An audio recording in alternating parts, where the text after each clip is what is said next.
aku Adiba Nurizati dengan NIM 111240008.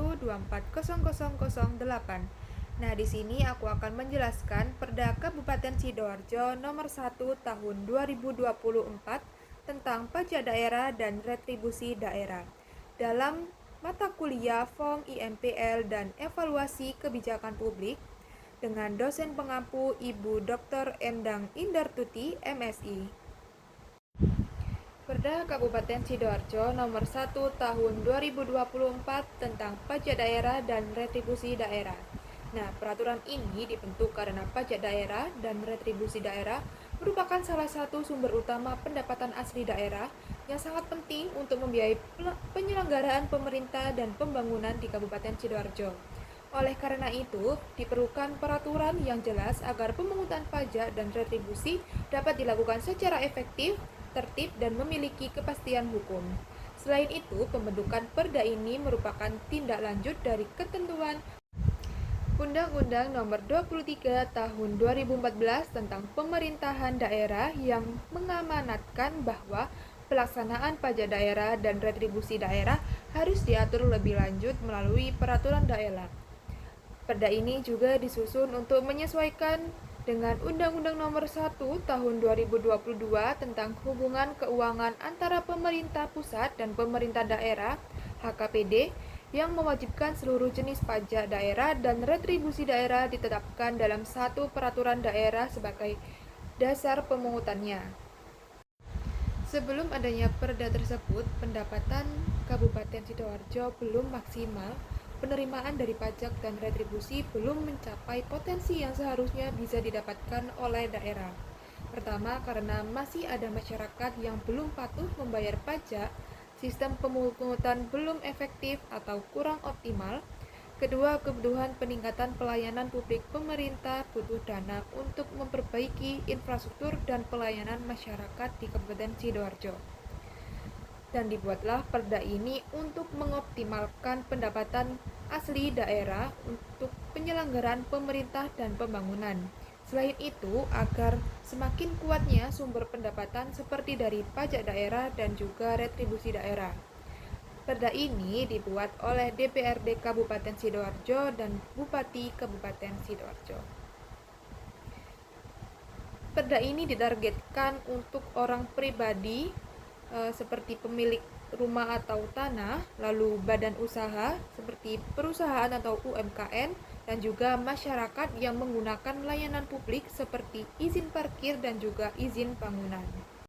Perda Kabupaten Sidoarjo Nomor 1 Tahun 2024 tentang pajak dan retribusi daerah ini menggunakan pendekatan top-down karena kebijakan ini dibuat berdasarkan aturan dan arahan dari pemerintah lalu diterapkan ke masyarakat.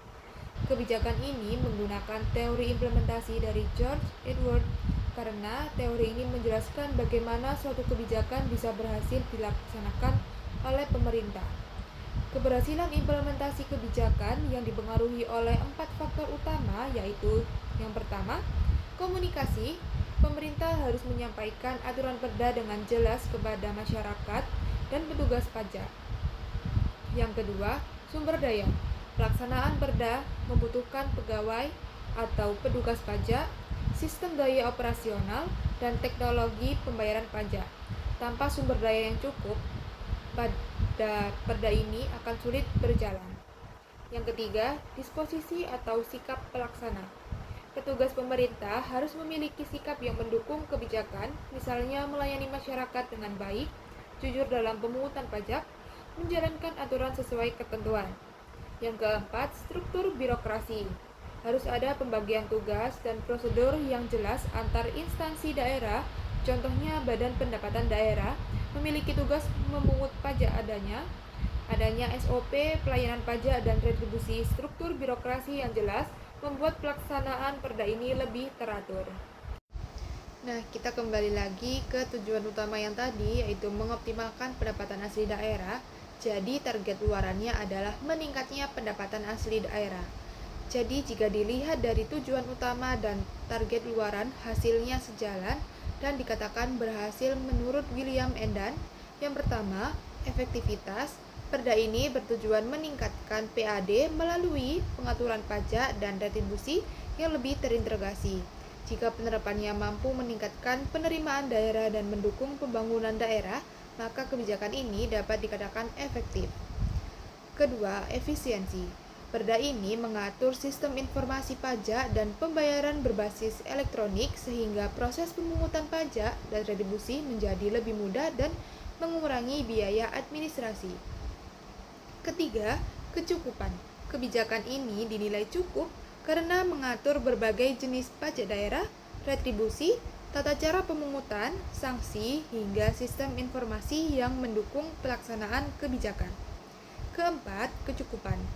Kebijakan ini dinilai cukup karena mengatur berbagai jenis pajak daerah, retribusi, tata cara pemungutan, sanksi, hingga sistem informasi yang mendukung pelaksanaan kebijakan. Kelima, responsivitas. Perda ini merupakan bentuk respon pemerintah Kabupaten Sidoarjo terhadap perubahan regulasi nasional serta kebutuhan masyarakat akan kepastian hukum dalam pemungutan pajak dan retribusi daerah. Keenam, ketepatan. Dinilai tepat karena disusun sesuai dengan kebutuhan daerah untuk meningkatkan pendapatan asli daerah, serta menyesuaikan dengan ketentuan Undang-Undang Nomor 1 Tahun 2022 tentang hubungan keuangan antara pemerintah pusat dan pemerintah daerah. Jika perda ini berhasil, pembangunan di daerah menjadi lebih baik, pemerintah memiliki dana lebih untuk pembangunan infrastruktur dan fasilitas umum di Kabupaten Sidoarjo, lalu meningkatnya kualitas pelayanan publik seperti memperbaiki kualitas kesehatan, pendidikan, kebersihan lingkungan, dan pelayanan administrasi masyarakat. Dari itu, maka ada dampaknya kepada masyarakat, yaitu meningkatnya kesejahteraan masyarakat, karena masyarakat dapat menikmati fasilitas umum yang lebih baik, serta pelayanan publik yang lebih mudah dan berkualitas. Meningkatnya akses terhadap layanan kesehatan dan pendidikan, sehingga kualitas hidup dan sumber daya manusia masyarakat Sidoarjo lebih baik. Mendorong pertumbuhan ekonomi daerah, karena infrastruktur yang memadai dapat memperlancar aktivitas usaha, investasi, dan mobilitas masyarakat. Sekian penjelasan dari saya. Mohon maaf apabila ada salah kata. Terima kasih semuanya.